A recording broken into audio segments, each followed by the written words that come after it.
alam mo yung sa init ng Dubai, Yeah. na tirik yung araw, tapos Naghahanap ng meron akong trabaho. interview na pinuntahan na parang pag naisip ko talaga, ay pag nahimatay ako dito sis, patay na talaga ako.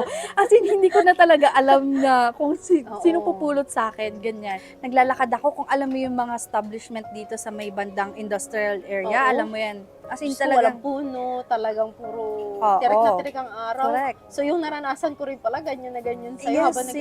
nag-a-apply, no? Tapos syempre, nahihiya akong humingi sa ate ko ng, alam mo yung extrang pera, Mm. syempre ibibigay lang sa'yo pamasahe. Minsan, ang interview mo pala is Jebel Ali pa, kailangan mo pang Layo. mag-taxi, walang bus, and all ganyan. True. So dumating ako sa mga point na wala akong pambili ng tubig. Tapos alam mo kung saan ako uminom? Sa CR ng metro talaga ako uminom. Alam mo Oh. yung parang sabi ko, inumin ko na to. Ganon As kahirap in. yung sakripisyo, Ganon, guys. ganon. Kaya din I can feel where you're coming from kung bakit ganyan ka makapag-side hustle. And then after that, nakakuha ka na ng panibagong trabaho. What was the second job? Hindi pa.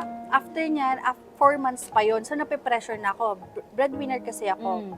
So, nape-pressure na ako that time. Kasi ang ate ko, buntis na eh. Magpapamilya na siya. So, parang ako na yung nung natitirang aasahan talaga ng parents ko.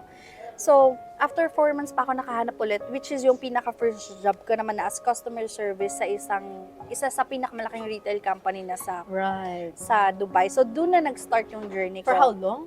For 3 years and 5 months din ako doon.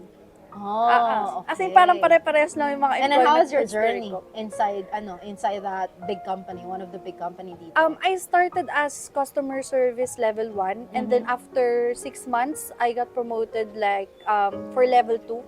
Yeah. Parang senior yon. From level 2 and then after 1 year, I got promoted as a team leader naman Oh, na. nice. Naging So, team talagang leader naging naman TL ako. ka na. Nag-push naman ako na nag-push na. Wow. And then after that, nagsa-side hustle ka na while you're doing the TL Hindi job? pa. Pero nung nag-team leader na kasi ako, parang marami kasi akong realization na nagtatrabaho ka na nagtatrabaho na po-promote ka na ng pro-promote, pero yung sahod mo is still not enough.